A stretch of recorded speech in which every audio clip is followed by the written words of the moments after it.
नमः श्रीवर्धमानाय निर्धूतकलिलात्मने सालोकानां त्रिलोकानां तद्विद्यादर्पणाय। जिन शासन में समाधि मरण और संलेखना का बहुत महत्व है, क्योंकि मरण के समय यदि जीव के परिणाम शांत चित्त हैं, उसको आकुलता व्याकुलता नहीं है देह छोड़ने की, तो इससे पता चलता है कि उसका जीवन तत्व ज्ञानमय रहा है। हाँ, हमने 8 अपकर्ष काल के बारे में भी पढ़ा है, इसलिए हमें ये भी सावधानी पूर्वक समझना चाहिए कि कोई आयुबंध मरण के समय ही नहीं होता है। मरण के समय कुछ अधिक कर लेने से आगामी आयु अच्छी होगी, ऐसा उसका कोई संबंध नहीं है। समाधि मरण का सीधा सीधा संबंध जीवन से है। जैसा जीवन जीव ने जिया है, वैसा उसका मरण होता है। कई लोग ये कह सकते हैं कि किसी का मरण अस्पताल में हो गया या एक्सीडेंट में हो गया या अन्य प्रकार से हो गया, तो जैन दर्शन के हिसाब से वो मरण अच्छा नहीं हुआ, खराब हुआ, ऐसा संबंध भी जोड़ने का प्रयास किया जाता है। तो ये भी हमको बहुत वस्तुनिष्ठ होकर के विचार करना चाहिए। किसी का मान लो एक्सीडेंट हो गया, जैसे मुनि भगवंतों के ऊपर उपसर्ग हो गया, सिंह ने या कोई हिंसक पशु ने उनकी देह का भक्षण कर लिया, इससे ये थोड़ी ना है कि उनका मरण बिगड़ गया। मरण का सीधा सीधा संलेखना और समाधि का सीधा सीधा संबंध जीव के परिणामों से है। किसी का एक्सीडेंट हुआ हो, आपको क्या पता कि उसके एक्सीडेंट से मरण के पूर्व उसके क्या परिणाम रहे हो। इसलिए ये तो जीव के जीवन में जो तत्व ज्ञान की गहराई है, वो मरण के समय भी स्पष्टतया लक्षित होती है, उसका संबंध उससे है। समाधि मरण और संलेखना ये व्रती जीवों के जीवन में अनिवार्यतः देखी जाती है। क्यों? क्योंकि व्रत धारण पूर्वक उनका जीवन वैसे ही बहुत विशुद्ध होता है, शुद्ध होता है, समाधिमय जीवन होता है। जिसका जीवन समाधिमय है, संलेखनामय है, सत्स्वरूप आत्मा के परिणामों का जो विचार करता है, लेखन करता है, उसका मरण सहज समाधिमय या संलेखनामय होता है। तो इसी बात को अनेक आगम के दृष्टांतों से, उद्धरणों से यहाँ पर सिद्ध किया जाएगा। ठीक है, इसको हम रीड करेंगे, एक एक करके इसकी रीडिंग सभी क्रम से करते जाएंगे। जैसे जैसे प्रकरण पूरा होगा उसी के थोड़ा विश्लेषण करके आगे बढ़ेंगे। प्रारंभ करते हैं। प्रीति जी, आप शुरू करिए पढ़ना। समाधि मरण या संलेखना। मानसिक दुखों को आदि कहते हैं, शारीरिक कष्टों को व्याधि कहते हैं, बाह्य संयोगकृत उपद्रवों को उपाधि कहते हैं और इन तीनों से रहित आत्म स्वभाव में समा जाने को समाधि कहते हैं। आदि, व्याधि और उपाधि में विषमता है, इसमें सुख शांति नहीं, आकुलता है, अशांति है। इसलिए आत्म स्वभाव में समा जाने रूप समाधि में समाहित हो जाना ही धर्म है, आत्म धर्म है। वर्तमान भव को छोड़कर आगामी भव में जाने को मरण कहते हैं। वर्तमान भव के समस्त संयोगों का एक साथ वियोग होने का नाम मरण है। यद्यपि यह मरण जीर्ण शीर्ण देह आदि संयोगों के वियोग का नाम है, तथापि इनमें एकत्व बुद्धि के कारण, ममत्व बुद्धि के कारण, अपनेपन के कारण देह आदि संयोगों के वियोग की कल्पना भी अज्ञान अवस्था में इस जीव को आकुल व्याकुल कर देती है। वस्तु स्वरूप के जानकर ज्ञानी जन स्वयं को देहादि सभी संयोगों से अत्यंत भिन्न समझते हैं। इस कारण इनके वियोग में होने वाला दुख उन्हें नहीं होता। चारित्र मोह की उदय से थोड़ा बहुत दुख होता भी है, तो वह अज्ञानी के दुख से अनंतवा भाग है। सदा समता भाव से रहने वाले ज्ञानी जन इन सभी संयोग के सहज ज्ञाता दृष्टा रहते हैं और श्रद्धा की अपेक्षा से सदा समाधि में ही रहते हैं। चाहे स्व का परिणमन हो, चाहे पर का, जगत के संपूर्ण परिणमन के प्रति समता भाव रहना ही समाधि है। स्व पर के संपूर्ण परिणमन में इष्ट अनिष्ट बुद्धि नहीं होना ही समाधि है। जो हो रहा है वह हो रहा है, उसमें यह समाधि के साथ होने वाले मरण को समाधि मरण कहते हैं। इसी समाधि मरण का दूसरा नाम संलेखना है। मरणांत समय में होने वाली संलेखना के संबंध में रत्नकरण श्रावकाचार्य के संलेखना नामक 6वें अधिकार में आचार्य समंत्र पत्र जी लिखते हैं, उपसर्गे दुर्भिक्षे जरसी रुचायाम च निह प्रतिकारे धर्माय तनु विमोचन माहु संलेखना मार्या। जिनका प्रतिकार संभव ना हो ऐसे उपसर्ग में, दुर्भिक्ष में, बुढ़ापे में और रोग की स्थिति में धर्म की रक्षा के लिए शरीर का त्याग कर देने को आर्यगण संलेखना कहते हैं, समाधि मरण कहते हैं। तात्पर्य है कि ऐसा उपसर्ग आ जाए कि मृत्यु सन्निकट हो, उससे बचने का कोई उचित मार्ग न रह गया हो, ऐसा दुर्भिक्ष आकार आ पड़े कि जब शुद्ध सात्विक विधि से जीवन निर्वाह संभव न रहे, ऐसा बुढ़ापा आ जाए कि अहिंसक विधि से जीवित रहना संभव न रहा हो, ऐसी बीमारी आ जाए कि अहिंसक विधि से जिसका उपचार संभव न रहे, ऐसी स्थिति में अपने धर्म की रक्षा के लिए शास्त्र विहित विधि पूर्वक शरीर का त्याग कर देने को सज्जन पुरुष ज्ञानी जन समाधि मरण या संलेखना कहते हैं। बस और पढ़ना बस बस बस। जी सर। देखो, इसमें कुछ परिभाषाएं इंगित की गई हैं, उनको हम थोड़ा देख लेते हैं। जैसे आदि किसे कहते हैं? मानसिक दुखों को, शारीरिक कष्टों को, रोगों को व्याधि कहते हैं। और जो भी संयोग हमारे पास हैं निरंतर, उनके प्रति जो इष्ट अनिष्ट बुद्धि है, कर्तृत्व भोक्तृत्व बुद्धि है, वो सब उपाधि। आदि, व्याधि और उपाधि, इन तीनों में ही व्याकुलता है, कष्ट है। और समस्त पर पदार्थों के प्रति समता भाव धारण करना, एक त्रिकाली ध्रुव आत्मा ही सर्वोत्कृष्ट मेरा स्वरूप है, अजर है, अमर है, परिपूर्ण है, इस प्रकार के परिणाम की निरंतरता का नाम समाधि। समाधि को परिभाषित किया गया है, लेकिन ये निश्चय परक परिभाषा है, ये मूल स्वरूप ये है। बाकी बाह्य जीवन में जो परिवर्तन दिखाई देते हैं वो इसी तत्व ज्ञान के बल पर जो प्रभाव आते हैं वो दिखाई देते हैं। ठीक है, अब वो आत्म स्वभाव क्या है, आत्म स्वभाव में रहना समाधि है, धर्म है, ये चर्चा अगले पैराग्राफ में की गई। अब समाधि के साथ एक शब्द और जोड़ा गया है, मरण। वैसे तो जहां समाधि होती है वहां मरण होता ही नहीं।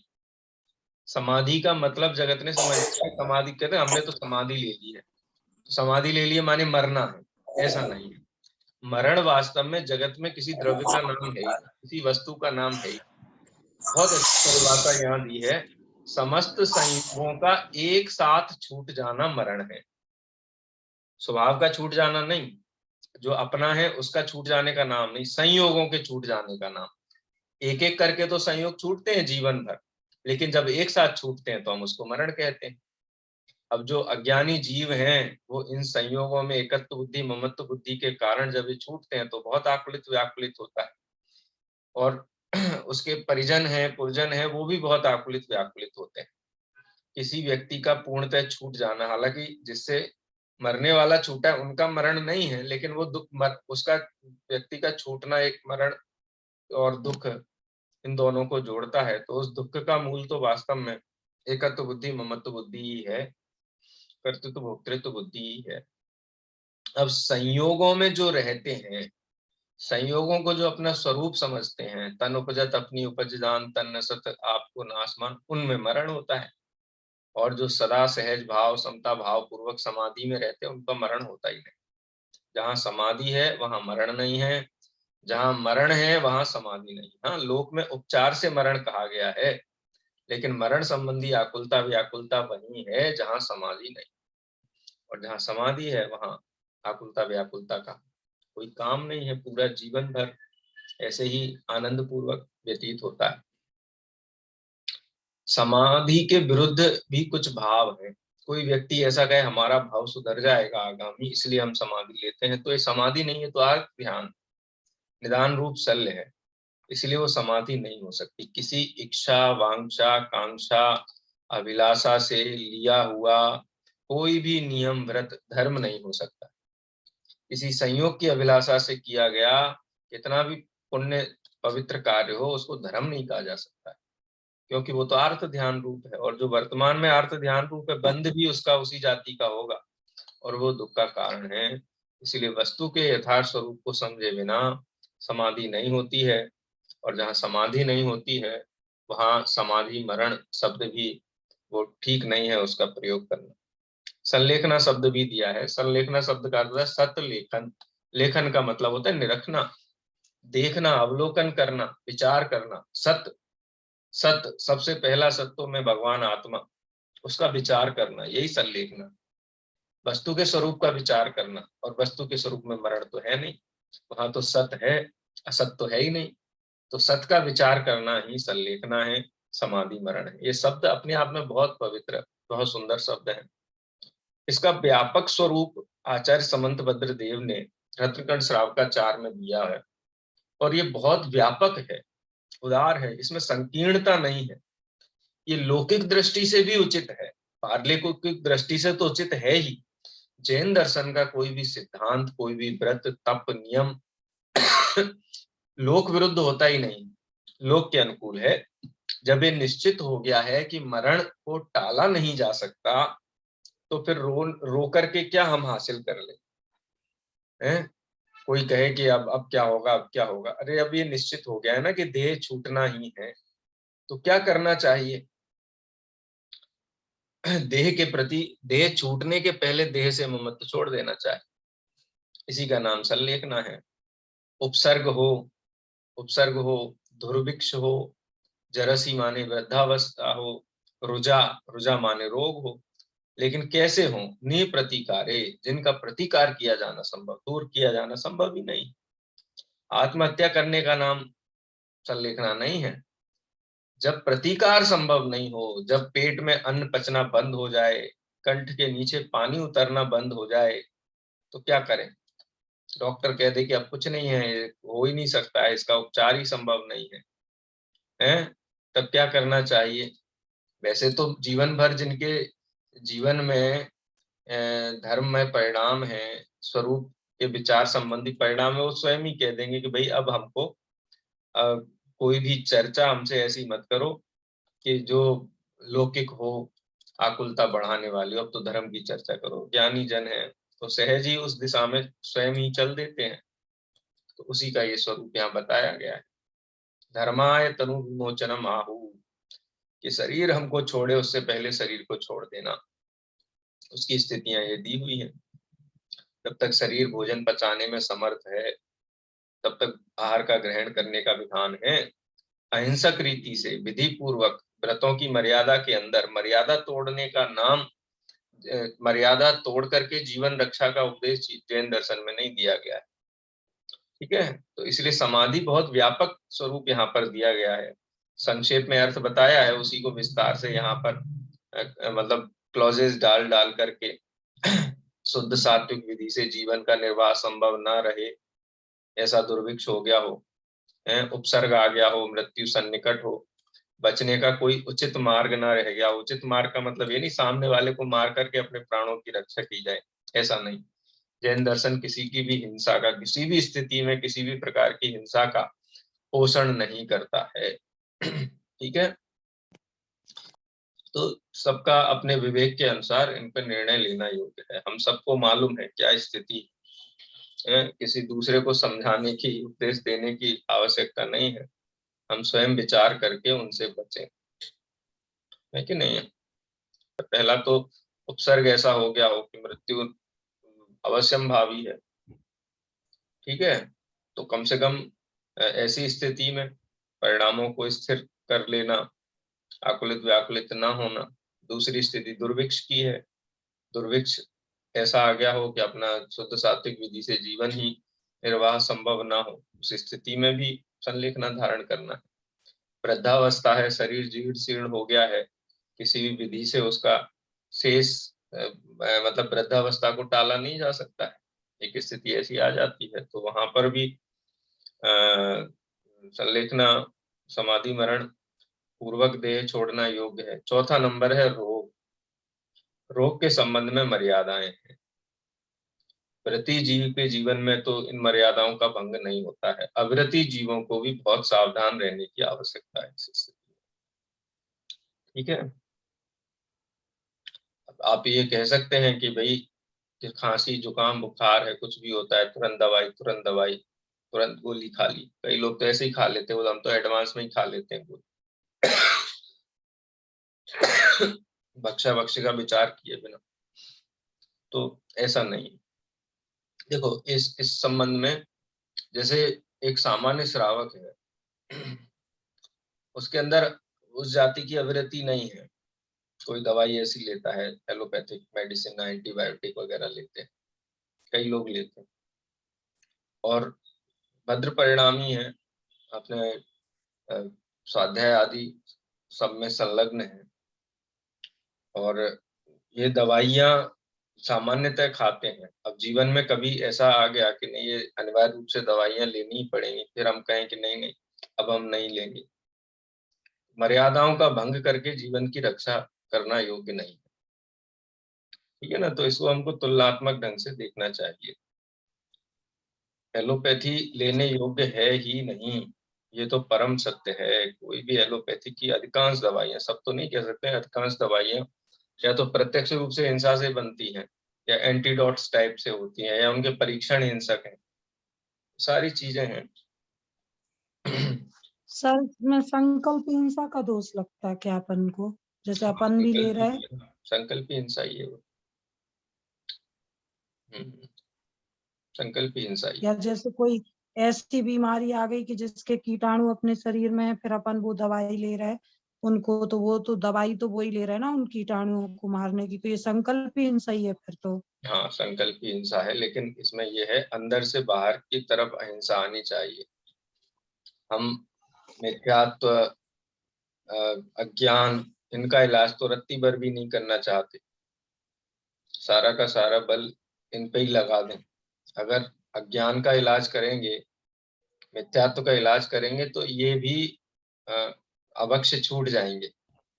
तो उधर से तत्व ज्ञान पर बल देते हुए जीवन में सहज, ताकि साथ में से हमारे बहुत त्यागी व्रती हैं, आदरणीय ब्रह्मचारी रविंद्र जी हैं, एलोपैथी का पूर्ण रूप से त्याग है। कोई भी रोग कितना भी हो, वो प्राकृतिक रूप से ही अपने जीवन को मर्यादित करके उनका उपचार कर लेते हैं, उससे कोई आयु क्षय तो नहीं होता है। तो ये बात भी परम सत्य है कि एलोपैथिक से ही जीवन चलता है, ये भी एक अपने आप में अज्ञान। तो इतनी दृढ़ता अंदर में आए, इसके लिए दृढ़ तत्व ज्ञान चाहिए।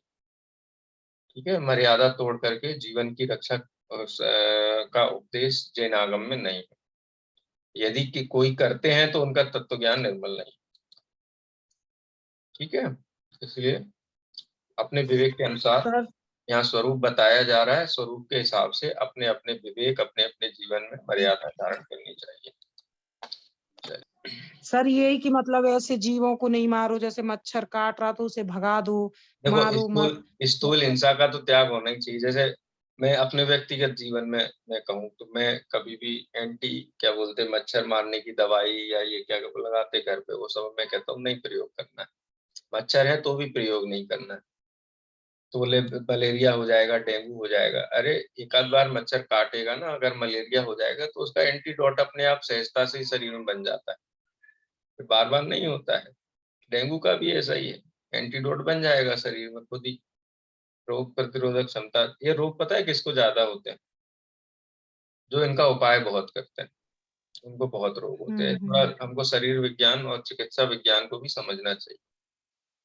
इनका बहुत से लोग होते हैं तो भी हो जाता है मलेरिया। आप ऐसा देखा है कि जो लोग हिंसक तरीके से मच्छरों को मार देते हैं और ये सब करते हैं, तो वो क्या बचे रहते हैं क्या? अरे जैनियों के घर में तो मच्छर होना ही नहीं चाहिए, क्योंकि जैनियों का जीवन ऐसा होता है कि उनके आसपास सफाई स्वच्छता रहती है, ऐसा जल संग्रह होने ही नहीं देते हैं। मर्यादित रहते तो नहीं होते हैं, अमर्यादित जीवन है। तो एक जगह बड़ा पाप कर रहे हैं और दूसरी जगह कहें कि नहीं ये तो मच्छर हैं, अब हम इनको कैसे मारें, और अनछना पानी या जल संग्रह कहीं हो रहा है, गंदगी फैली हुई है, उसको हम नजरअंदाज कर लें। तो ये सब चीजें क्या बोलते हैं एक दूसरे पे टिकी हुई है जिनके घर के आसपास सफाई होगी, स्वच्छता होगी, वहां ऐसे जीव उत्पत्ति नहीं होगी, जीव उत्पत्ति नहीं होगी तो उनकी हिंसा भी नहीं होगी। चलिए खैर, ये चर्चाएं सब प्रैक्टिकल हैं, हम आगे नहीं बढ़ पाएंगे। इसका हम एक साथ प्रश्नोत्तरी वो रख लेंगे, जो मुक्त प्रश्नोत्तर इनके ऊपर रख लेंगे। अभी हम कॉन्सेप्ट समझ रहे हैं समाधि की, संकल्पना क्या है समाधि की, आगम में क्या स्वरूप आया है, उस पर हम ज्यादा फोकस करेंगे अभी। ठीक है, फिर जो प्रैक्टिकल क्वेश्चंस हैं उनके ऊपर अपन बाद में चर्चा करेंगे एक साथ। आप नोट करते जाइए। चलिए आगे पढ़ेंगे। पढ़िए, कौन पढ़ेगा? यदि उपसर्ग, दुर्भिक्ष, बुढ़ापा और भयंकर बीमारी का प्रतिकार संभव हो, इलाज संभव हो, तो सबसे पहले प्रतिकार करना चाहिए, इलाज करना चाहिए, उपाय करना चाहिए। यदि कोई भी अहिंसक एवं निरापद उपाय शेष न रहा हो तो जिनागम में निरूपित विधि से समाधि ले लेना चाहिए। ध्यान रहे, जिस प्रकार उक्त परिस्थिति में भी संलेखना नहीं लेना उचित नहीं है। उचित, ये कटा हुआ है। नहीं वो इस सही प्रकार नहीं, उचित नहीं है पूरा ये। हाँ, ध्यान रहे, जिस प्रकार उक्त परिस्थिति में भी संलेखना नहीं लेना उचित नहीं है, उसी प्रकार प्रतिकार संभव होने पर भी संलेखना ले लेना ठीक नहीं है। एक प्रकार से वह उससे भी बड़ा अपराध है, क्योंकि उसमें आत्मघात संबंधी दोष लगेगा। पढ़े, यहाँ एक प्रश्न संभव है कि यह तो एक प्रकार से आत्महत्या ही हुई, आत्महत्या परजीवों की हत्या से ही बड़ा पाप है। उत्तर, संलेखना या समाधि मरण आत्महत्या नहीं है, क्योंकि आत्महत्या तो अत्यंत तीव्र कषाय की आवेग में की जाती है, पर इसमें तो बहुत सोच समझकर विवेक पूर्वक कषायों को मंद करते हुए शरीर को क्रश किया जाता है, वह भी तब जबकि जीवित रहने का कोई उपाय शेष न रहे। जहां तक हमारे व्रतों की मर्यादा के भीतर उपचार संभव है, इलाज संभव है, वहां तक संलेखना लेने का अधिकार ही नहीं है। मृत्यु की अनिवार्य उपस्थिति में अत्यंत समता भाव पूर्वक योग गुरु के मार्गदर्शन में प्राणों का विधि पूर्वक उत्सर्ग कर देना ही समाधि मरण है, संलेखना है। देह का त्याग कर देना है, अर्थात देह के सहज होते हुए वियोग को वीतराग भाव से देखते जानते रहना है। देह का त्याग करने के लिए कुछ करना नहीं है, शांत भाव से ज्ञाता दृष्टा बने रहना ही है। देह का परिवर्तन तो होना ही है, यह एक सार्वभौमिक एवं सार्वकालिक सत्य है। इस सत्य को स्वीकार कर देह हमें छोड़े, इसके पहले हमें उसे छोड़ने को तैयार हो जावे, इसी में समझदारी है। इस समझदारी का प्रायोगिक रूप ही संलेखना है, समाधि मरण है। हाँ बस, उक्त छंद में बस, सर्वाधिक में तो ये जो चर्चा इसमें आई, इसमें एक बात पे बहुत बल दिया आचार्य समंत भद्र देव ने कि निरापद एवं अहिंसक उपाय जब तक संभव हैं तब तक मृत्यु का वरण करना ये आत्महत्या के समान है। किसी जीव की हिंसा करके अपने प्राणों का रक्षण करना योग्य नहीं है। अब किसी जीव में भी आप ऐसा मत सोचिए कि अब जितना भी जीवन है, जैसे हमारा अभी चल रहा है, कोई रोग भी नहीं हो, कुछ भी नहीं हो, तो भी हम सूक्ष्म जीवों की हिंसा से कहाँ बच पाते हैं। स्थावर जीवों की हिंसा तो होती है, किसी का भी जीवन, श्वासोच्छ्वास है, गमनागमन है, उठना बैठना है, 5 स्थावर जीवों की हिंसा तो हो ही रही है उसमें अनिवार्य रूप से, उसका तो परिहार संभव ही नहीं है। अपनी सत्ता ही ना रहे विश्व में, या सिद्ध भगवान सिद्ध अवस्था को प्राप्त ना हो जाए, तब तक इस प्रकार की तो हिंसाएं जीवन रक्षा ही रहेंगी। इसलिए मर्यादा की बात की है, जो हमारे जीवन के मर्यादा के भीतर जो उपाय आते हैं वही अपनाने योग्य हैं।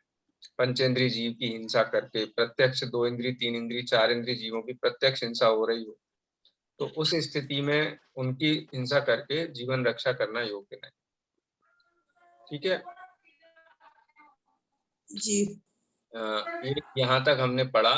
अब ये निप्रतिकारी जो शब्द है, हाँ, आवाज नहीं आ रही है आपकी ठीक से। एक इंद्रिय वो की बिछड़ता नहीं जुड़ी जाता। चल कुछ कह रहे हैं? चलिए यहाँ से आगे पढ़ेंगे। बुढ़ापे का क्या इलाज है सर? बुढ़ापे का तो कोई नहीं, इलाज है ही नहीं। कोई इलाज नहीं। निप्रतिकारी का मतलब ऐसी वृद्धावस्था जिसमें मरण निश्चित हो गया। वृद्धावस्था का मतलब ये नहीं कि आदमी 50 के पार हो गया तो अब तो वृद्धावस्था आ गई तो अब तो सब कर लो। उसको हो सकता है किसी की 120 साल की उम्र हो, 110 साल तक बिल्कुल शरीर स्वस्थ रहे, 119 साल तक स्वस्थ रहे, 119 साल तक स्वस्थ रहे, उसके बाद में ये स्थिति हो जाए कि नहीं, शरीर अब तो शिथिल हो गया है, पानी भी नहीं उतरता है, अन्न पचता नहीं है, भोजन पचता नहीं है। अब देखो अन्न जब आते पचाना बंद कर दें तो वो अन्न विष के समान हो गया शरीर के लिए, है ना ख्याल में। तो उचित ये है कि उसका त्याग कर दें। मरण तो आयु कर्म के अनुसार ही होता है, किसी की मृत्यु की इच्छा रखने से तो मृत्यु होती नहीं। कोई जीना चाहे, जीने की इच्छा से जीवन भी नहीं होता है।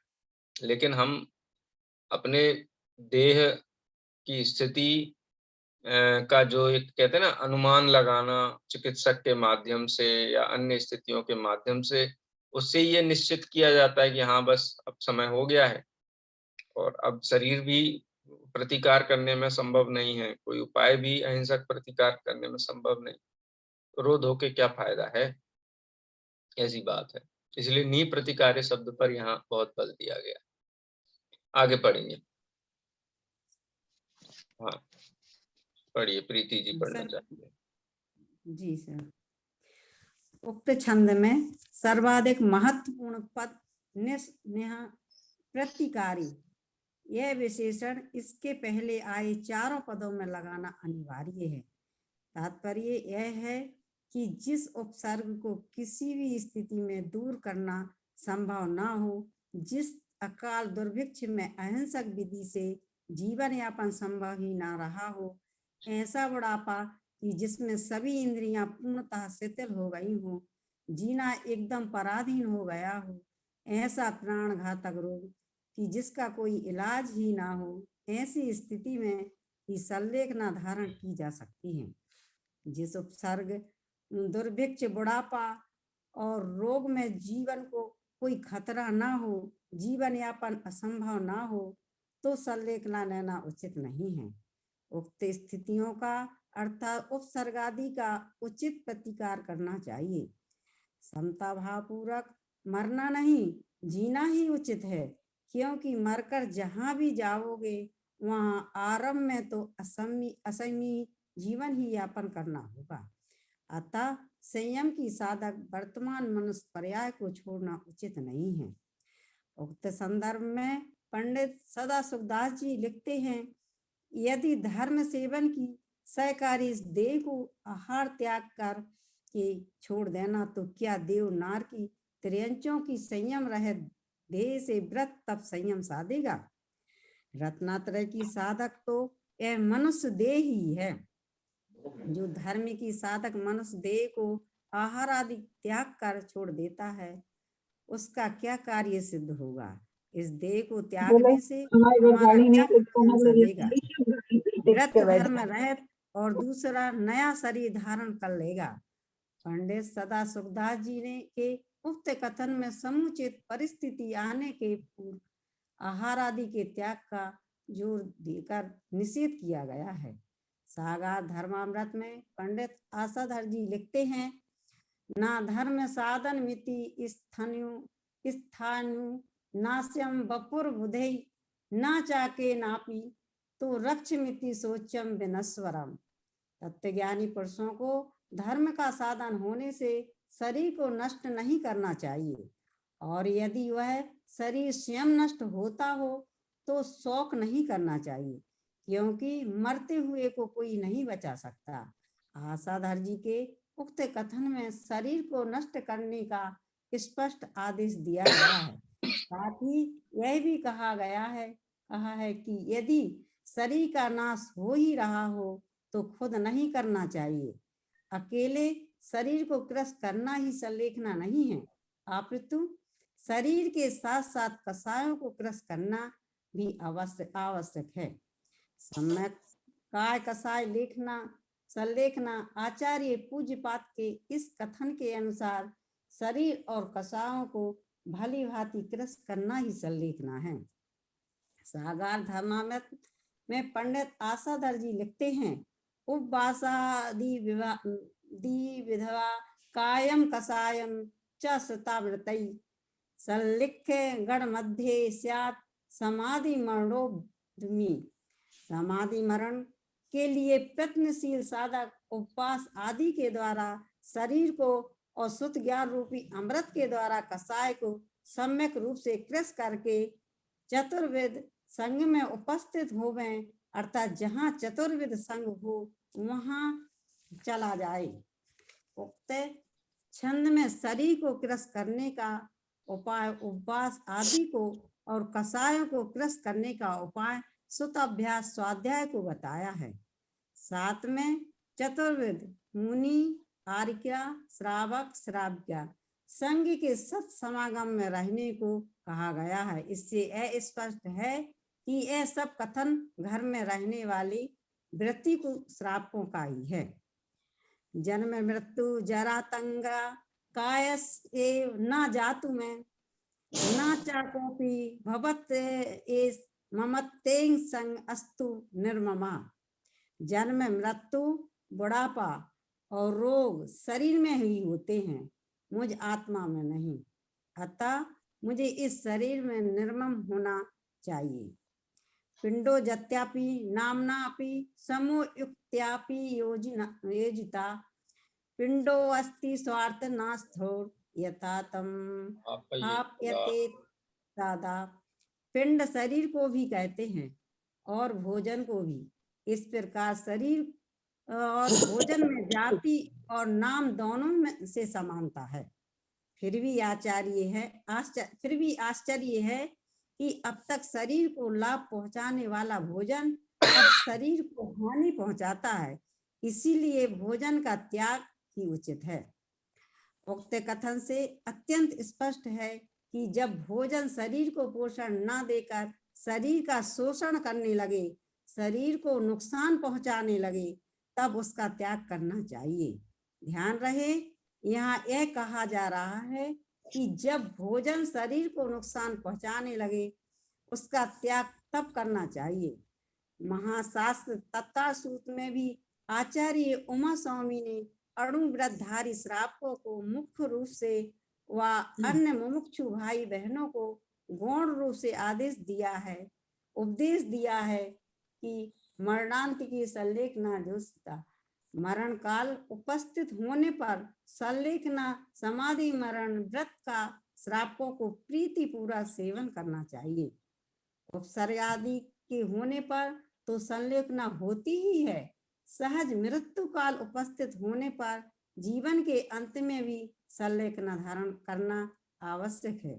बस आचार्य हाँ बस प्रीति जी, काफी शास्त्रों के संदर्भ प्रस्तुत करते हुए संलेखना का स्वरूप है क्या, जो आचार्य समंतभद्र ने नी प्रतिकार्य शब्द दिया, उस नी प्रतिकार्य शब्द के समर्थन में डॉक्टर साहब ने शास्त्रों के बहुत सारे उदाहरण यहाँ दिए कि कब भोजन का त्याग करना चाहिए, कब संलेखना लेनी चाहिए, कब समाधि लेनी चाहिए।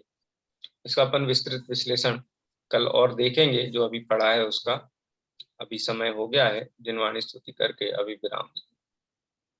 निज निधि निज में बताई यह अनंत उपकार है, इसके लिए जिनवाणी सतबार।